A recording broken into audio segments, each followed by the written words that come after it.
What do you think of when you hear the term 9/11? Do you think of this? How do we free mankind from intolerance? Who can we take inspiration from to find the ultimate truth and save ourselves from destroying our Mother Earth?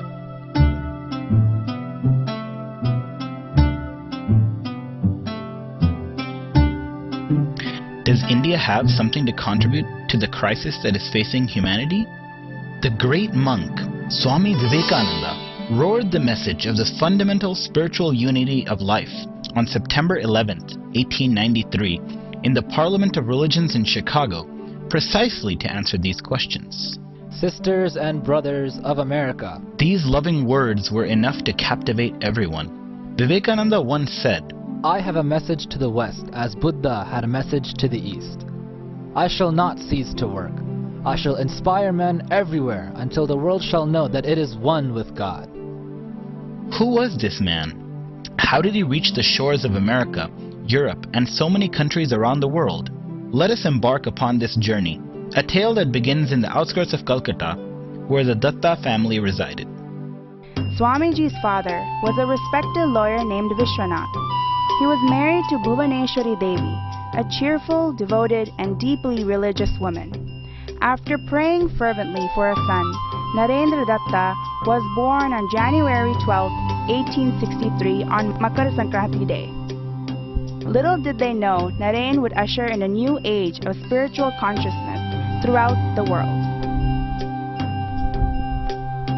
Naren was a sweet child, but also had incredible energy and was prone to fits of restlessness at the tender age of 3.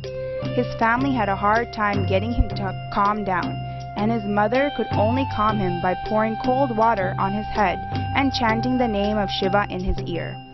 He needed 2 nurses just to take care of him. Naren also had a great affection and fancy for wandering monks. He would always give anything he had to a sadhu asking for alms, and once gave away his own dhoti as he had nothing else with him. Even after being locked up in his room, he would throw things from his window to traveling sadhus as an offering to them. By age 8, he was in 2nd standard, attending the Metropolitan Institute of Pandit Ishwar Chandra Vidyasagar. However, studying was hardly something Naren had to spend a lot of time in, so he spent much of his time in other activities. Occasionally, he would gaze off into space, drifting seemingly into some other world, and would proclaim by reading his own palms that he was destined to become a monk. He had a spirit of adventure and fearlessness, and once spent many hours on a tree to prove that no ghost existed in it, as an old man nearby had told him. He later said, Do not believe a thing because you have read it in a book.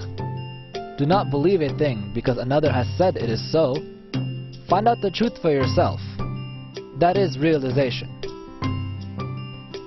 Naren attended the Scottish Church College between 1881 and 1884. He grew more intellectual in nature and joined the Brahmo Samaj, a Hindu social reform organization that protested against certain orthodox practices in Hinduism. Dissatisfied with mere intellectualism, the desire to know the ultimate truth and to know God became stronger.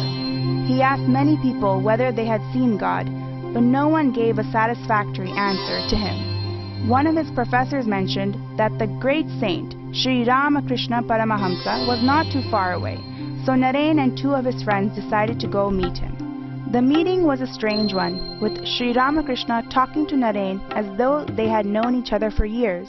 Naren immediately asked the question as to whether Sri Ramakrishna had seen God, and he replied, Yes, I see him just as I see you here, only in a much more intense sense.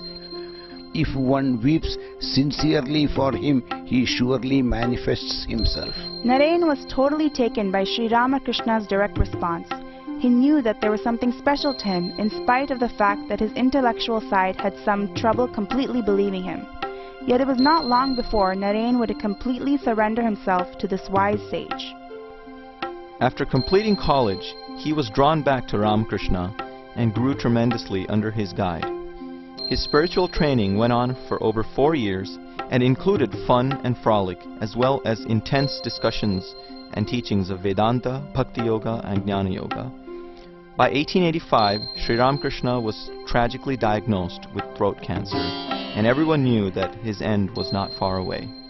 Narayan's meditation intensified at this time, and just before Sri Ramakrishna's passing, Narayan had his first experience of Nirvikalpa Samadhi, the total dissolution of oneself into the Brahman or Supreme Divinity. Just before passing away, Sri Ramakrishna passed out saffron robes for all disciples and established Narayan as the next head of the Ramakrishna order. Although all the disciples were in deep mourning when Sri Ramakrishna passed away in 1886, they knew that they had been extraordinarily fortunate to have partaken in his life and teaching.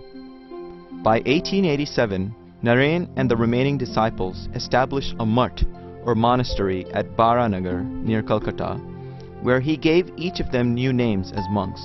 Amongst them was Gangadhar, who received the name Swami Akhandananda. Swami Akhandananda later became the guru of Sri Guruji Golwalkar, the second head of Rashtriya Swayamsevak Sangh. Although Narayan initially took the name of Swami Vivekananda, it was rarely used, and he eventually took the name of Swami Vivekananda. In 1888, Swamiji began to travel across various parts of India. During his visit to Rajasthan, he met Mangal Singh, a local king who firmly believed that worshipping a stone or an idol was foolish. Swamiji knew that there was no way to intellectually convince him otherwise, so he asked the king's minister to take a picture of the king that was hanging on the wall and spit on it. The minister was shocked by the suggestion and immediately refused to do so. Vivekananda said to the king, "See, Your Highness, though this is not you in one sense, in another sense it is you. One glance at it makes them see you in it. Thus it also is with the devotees who worship stone images of gods and goddesses." This was the bold and direct way of Swamiji that brought a change in everyone he met. It was here in Rajasthan that Swamiji met the Raja of Khetri, who gave him the name Vivekananda. Afterwards, he visited Gujarat and traveled through many parts of South India as well. During his journey, he had seen in great depth the kind of poverty, hunger, and degeneration of our ancient Hindu practices all over India. He eventually reached the shores of Kanyakumari, where in frustration, he dove into the water and swam to a large rock, where he meditated for 3 days. Why had India reached this state? In his meditation, he realized, India shall rise only through a renewal and restoration of that highest spiritual consciousness that has made her at all times the cradle of nations. He knew that this could only be done, however, by inculcating a spirit of service and by uplifting India's downtrodden masses. But how could he take this message to everyone? In this moment of calling, he looked out to the ocean and realized he would have to go to the west to spread the message of Vedanta. On May 31st, 1893, with the help of money collected by the Raja of Khetri and other disciples, Swami Vivekananda set sail for America by ship.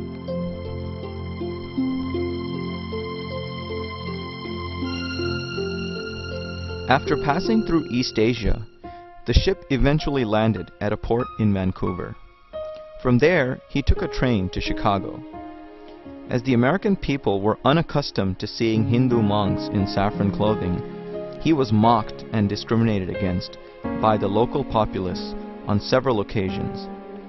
It was then, in the middle of July 1893, that he also found out that the deadline had already passed for signing up as a delegate for the World Parliament of Religions. Swamiji on multiple occasions thought that he may simply have to return to India. But he knew that the message of Hindu Dharma and universal oneness had to come to the West. His guru Sri Ramakrishna had already given him this directive in his meditations. In an effort to save money, Swamiji moved from Chicago to Boston. There he was able to meet the famous professor J.H. Wright of Harvard University. Professor Wright was so impressed with Swamiji that he insisted that Vivekananda represent Hinduism in the Parliament of Religions. Professor Wright stated, To ask you, Swami, for your credentials is like asking the sun to state its right to shine. The professor wrote to a friend who was the chairman of the committee of the parliament. Here is a man who is more learned than all of our professors put together. The professor sent Swamiji to Chicago with a train ticket to stay with his friend Dr. Barrows. Unfortunately, upon reaching Chicago, Swamiji realized that he had lost the address and went asking around for Dr. Barrows. Unable to find him, Swamiji spent some nights homeless, finding only a railway freight box to sleep in. One day, while roaming the city, a lady, Mrs. George Hale, asked him where he was from. Realizing his unique background and need, she asked Swamiji to stay at their home, where she and her family helped connect him to the rest of the delegates of the World Parliament of Religions.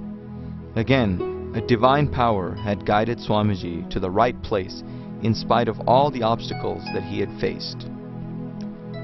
The Parliament of Religions was held in Chicago from September 11 to September 27, 1893. It included representation from various Christian denominations. Swamiji finally came forth to speak.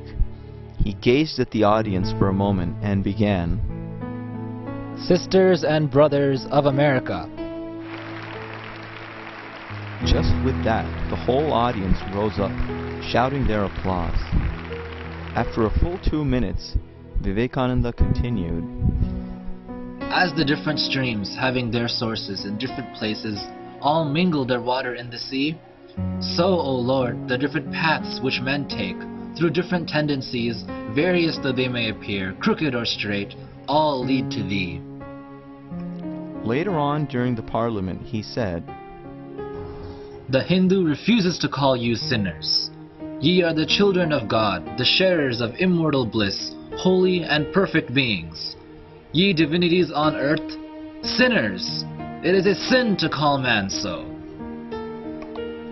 The New York Herald wrote, Vivekananda is undoubtedly the greatest figure in the Parliament of Religions. After hearing him, we feel how foolish it is to send missionaries to this learned nation. Swamiji's words reflected his direct experience of the divine and thus penetrated deep into the minds of his audience. Swami Vivekananda had captivated America. His sheer earnestness, sincere emotion, and spirit of universality took the Parliament by storm. His popularity was described aptly by the Boston Evening Transcript, a local newspaper, which stated, 4,000 people in the Hall of Columbus would sit smiling and expectant, waiting an hour or two of other men's speeches, to listen to Vivekananda for 15 minutes.